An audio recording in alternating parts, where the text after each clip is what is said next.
शहर में होली का त्योहार का विशेष महत्व है। होली के मौके पर ब्यावर शहर में कई समाजों तथा संगठनों की ओर से गैर का आयोजन किया जाता है, लेकिन माली समाज की ओर से आयोजित गैर का विशेष महत्व है। समाज की ओर से आयोजित की जाने वाली गैर के दौरान बड़ी संख्या में शहर वासी तथा समाज बंधु शिरकत करते हैं।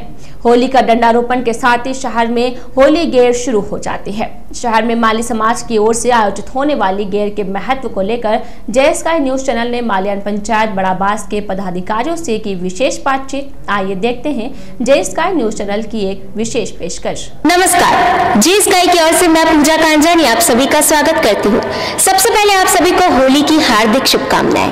पर अगर बात की जाए ब्यावर की होली की, तो यहाँ पर होली का जश्न तो काफी समय पहले से ही शुरू हो जाता है और उसमें सबसे मुख्य जो चीज होती है वो होती है गेर। हाँ, अगर ब्यावर के गेर नृत्य की बात की जाए तो ये पूरे विश्व भर में प्रसिद्ध है। पर क्या है इसके पीछे का इतिहास और किस तरीके से ये माली समाज से जुड़ा हुआ है, इसी के बारे में आज हमें बताने के लिए हमारे साथ जुड़े हैं श्रीमान मोहनलाल जी दगदी, जो अध्यक्ष है माल्यान पंचायत बड़ाबास सूरजपोल गेट के। सर, आपका बहुत बहुत स्वागत है। और हमारे साथ जुड़ चुके हैं श्रीमान मदननाथ जी सोलंकी, जो पूर्व अध्यक्ष हैं माल्यान पंचायत बड़ाबास के। सर, आपका बहुत बहुत स्वागत है। तो सर, अगर बात की जाए होली के जश्न की, तो किस इस हिसाब से हम शुरुआत करते हैं और किस हिसाब से माली समाज जो है यहाँ पर गेर नृत्य का आरंभ करता है, किस दिन से इसका शुरुआत करता है? नमस्कार, मैं मोहनलाल दगदी। जैसा कि होली एक ऐतिहासिक पर्व है हिंदू समाज के लिए, और ब्यावर में होली लगभग 150 साल से चला आ रहा है। होली का पर्व फागुन लगते ही एक होली के डांडे के रूप में मारवाड़ी में बोलते हैं, जो कि एक प्रहलाद का रूप होता है, भक्त प्रहलाद का रूप होता है वो होली का डांडा, वो वहाँ एक जगह स्थापित किया जाता है।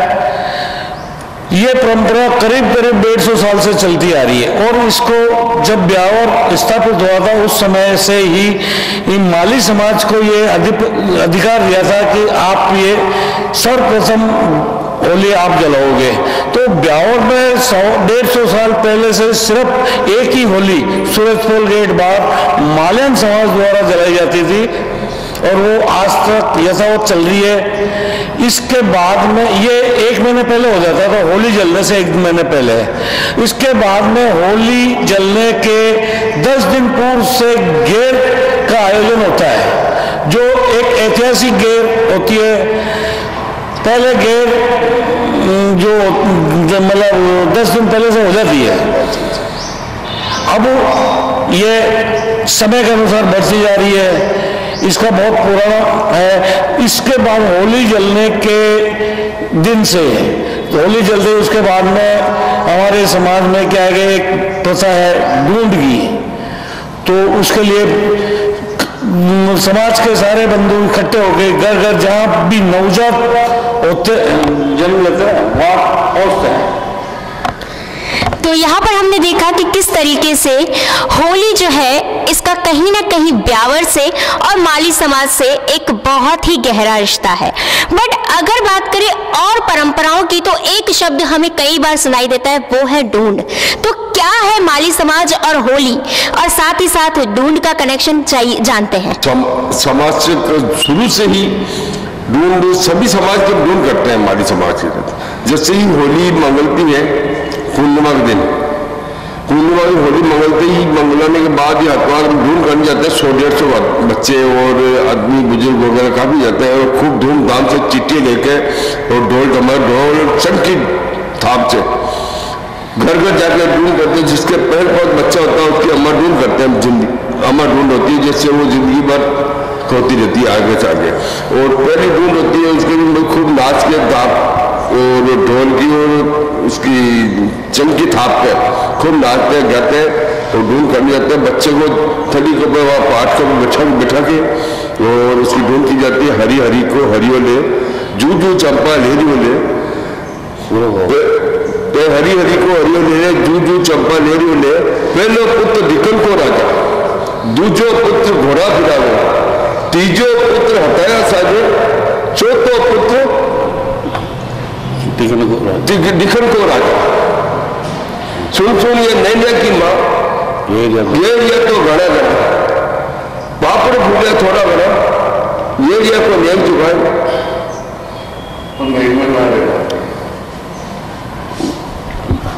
जी। तो हमने देखा कि किस तरीके से होली के गेर के साथ साथ माली समाज की और भी कई परंपराएं हैं जो होली के उपलक्ष्य में की जाती है। तो अगर बात करें होली पुराने जमाने की होली की, तो अगर मैं जैसे देख पा रही हूँ कि आपकी उम्र जो है काफी समय से आप गेर खेलते आ रहे होंगे और कहीं ना कहीं होली में एक तरीके से कहते हैं ना उत्साह के साथ आप इसे खेल रहे होंगे। तो अगर आपके जमाने की होली की बात की जाए तो उसकी कुछ झलकियां आप हमें बता सकते हैं सर? गेर जो है माली समाज में घूमर गेर के नाम से प्रसिद्ध है। पुराने जो हमारे बुजुर्ग थे वो एक अलग अलग स्वांग बन गए और घूमर चारों तरफ घूमते हुए नाचते, उनको ये जाननी है कि मैं किस साइड में घूम रहा हूँ और उनका चिट्टिया जो है डंडा किसके लगना है किसकी अगले के, तो अपना आप निशाने पे लगते थे। ये नहीं कि मैं वो उसकी तरफ देख के फिर लगाता है, वो मुंह पीछे चिट्टिया आगे लग रहा है, ऐसे घूमते हुए नाचते तो अपने धुन में चलते रहते थे। और ढूंढ की जो बात है तो ढूंढ क्या है कि जो नवजात बच्चा है उसकी लंबी उम्र के लिए ये ढूंढ का एक सिलसिला या हमारे चल रहा है पुराना रिवाज, तो उसकी लंबी उम्र के लिए ये हम अरदास करते हैं भगवान से कि वो उनकी लंबी उम्र हो। बिल्कुल। तो यहाँ पर हमने देखा कि किस तरीके से होली जो है पुराने समय की बात की जाए तो बहुत सारी परंपराओं से घिरी हुई है, पर अगर आधुनिकता के साथ बदलते समय की बात की जाए तो होली में क्या परिवर्तन आए हैं उसी को बताने के लिए हमारे साथ हैं श्रीमान कैलाश जी गहलोत और साथ ही साथ श्रीमान बुद्धराज जी चौहान जो युवा सदस्य हैं और कहीं ना कहीं जो गेर नृत्य होता है उसके आयोजन में मुख्य भूमिका निभाते हैं। तो सर आपका बहुत बहुत स्वागत है।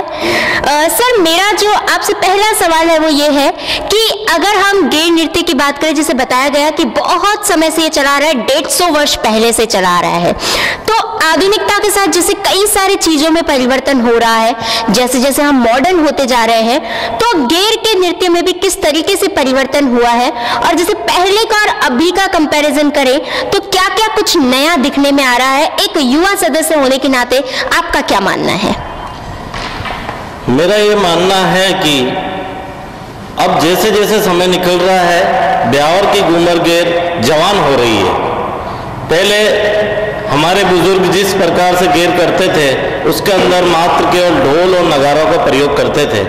आजकल हम बांसुरी है, उसके अलावा साउंड के अंदर डीजे साउंड का प्रयोग करते हैं, अच्छी लाइट डेकोरेशन का प्रयोग करते हैं और बढ़िया बढ़िया ब्यावर के लोक गायक कलाकारों को बुलाकर अच्छे अच्छे गानों का, नए पुराने और रस भरे गानों का प्रयोग उसके अंदर किया जाता है, जिससे कि युवा लोगों में एक बहुत भारी उत्साह के साथ वो नृत्य करते हैं।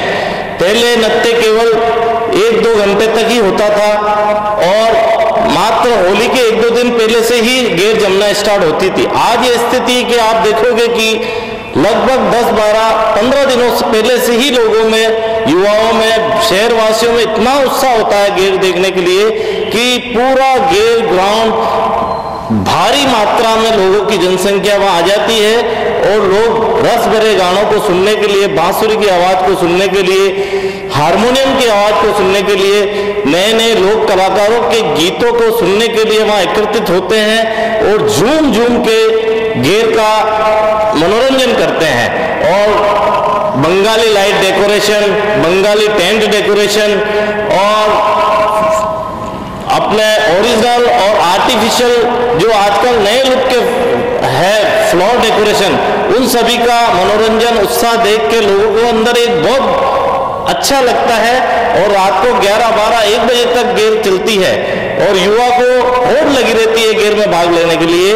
तो अब जो प्रोग्राम हो रहा है ब्यावर का वो राजस्थान स्तर का गेर प्रोग्राम होता है। बिल्कुल, तो वो कहते हैं ना कि जैसे जैसे लोग जुड़ते जाते हैं वैसे वैसे काफिला बनता जाता है और वैसे वैसे जो मनोरंजन है और जश्न है वो बहुत खूबसूरत होता जाता है। तो सर अब मेरा जो है आपसे ये सवाल है कि जैसे सर ने कहा कि कहीं ना कहीं गेर में कई सारा नया चीजें आ रही है, मॉडर्नाइजेशन हो रहा है, वो भी जवान हो रही है समय के साथ, तो और नृत्य की तुलना में गेर किस तरीके से भिन्न है और किस तरीके से वो जवान हो रही है? अन्य नृत्य से गेर एक अलग ही अपनी पहचान गेर की है।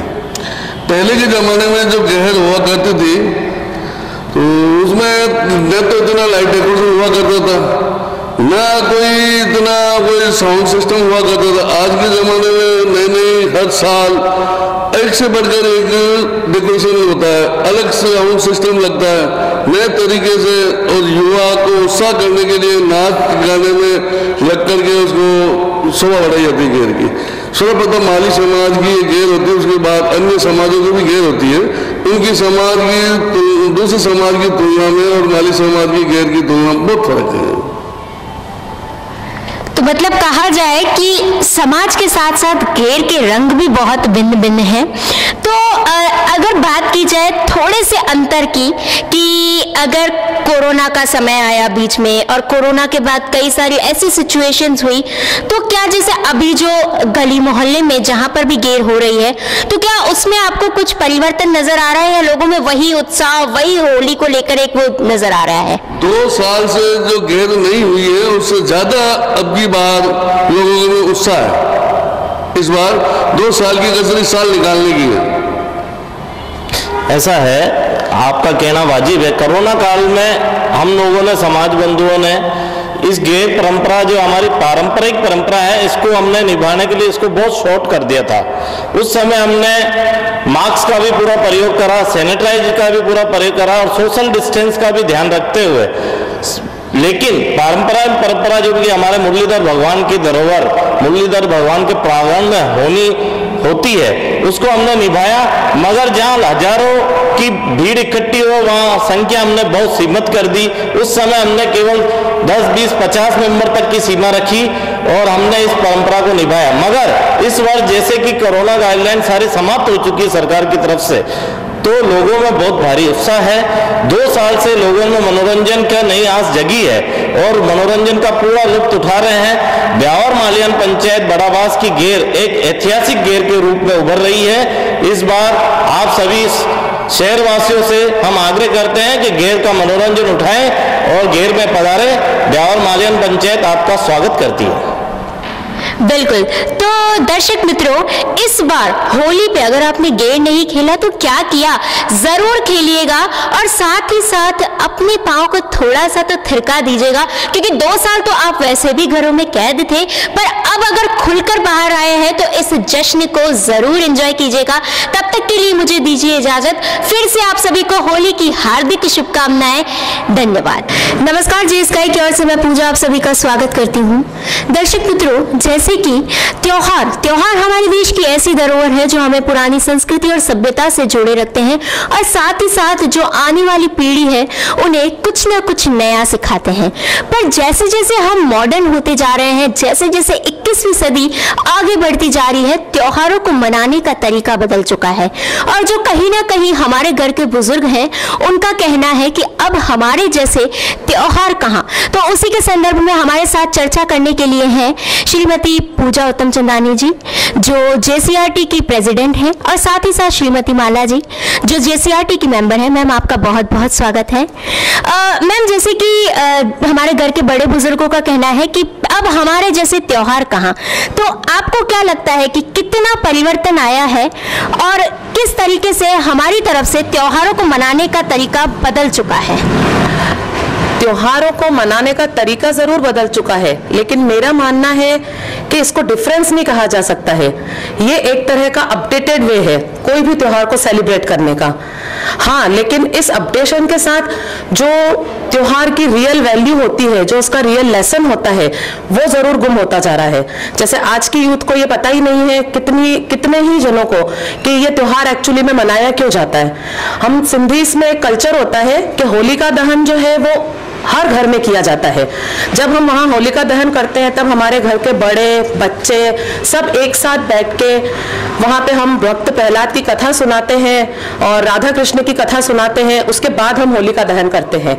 लेकिन आजकल ये सब चीज़ें नहीं है, क्योंकि आजकल जॉइंट फैमिलीज नहीं है और सिंगल फैमिलीज में ना इतना टाइम है कि कोई अपने बच्चों को ये सिखा सके। तो मैं समझती हूँ हम सबको ये जिम्मेदारी लेनी चाहिए कि हम हमारे बच्चों को एटलीस्ट ये बताते रहें समय समय पर कि उन त्योहारों से जुड़े हुए रियल लेसन क्या है। तो मेरा आपसे सवाल यह है कि जैसे उन्होंने कहा कि जॉइंट फैमिलीज खत्म होती जा रही है, लेकिन बच्चों का जैसे जैसे उम्र बढ़ती है तो उनका नेचर बदलता है, उनमें कई सारे परिवर्तन आते हैं।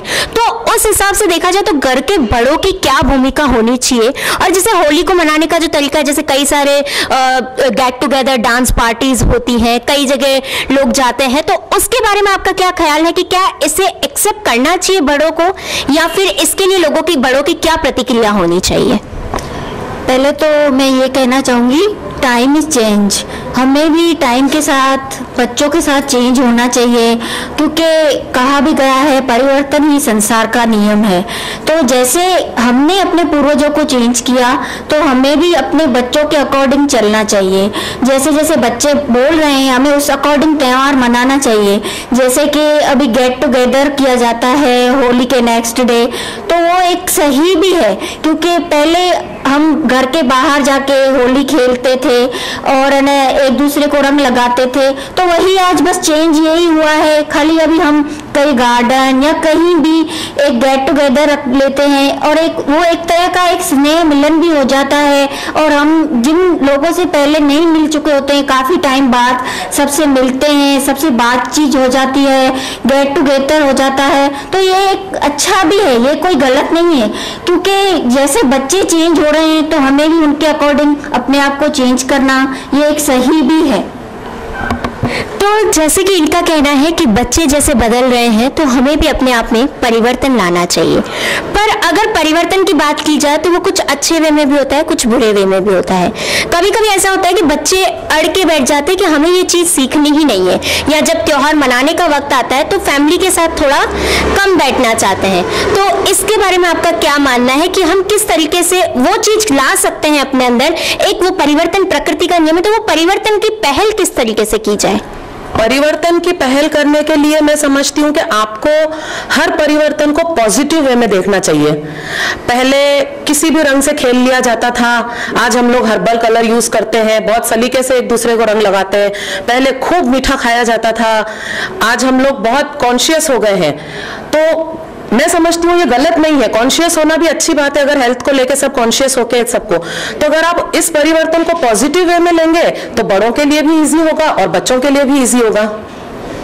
बिल्कुल। तो देखा आपने किस तरीके से हमें आधुनिकीकरण के साथ ही अपने त्योहारों को मनाना है और बड़े और बच्चों को सबको साथ में बैठकर ही इसे सेलिब्रेट करना है, क्योंकि जब हर पीढ़ी एक साथ त्योहारों के महत्व को समझेगी और त्योहारों को अपने हिसाब से अपने परिवार के साथ मनाएगी तो त्योहारों में और चार चांद लग जाएंगे। तो इसी के साथ मुझे दीजिए इजाजत। आप सभी को फिर से होली की हार्दिक शुभकामनाएं। धन्यवाद।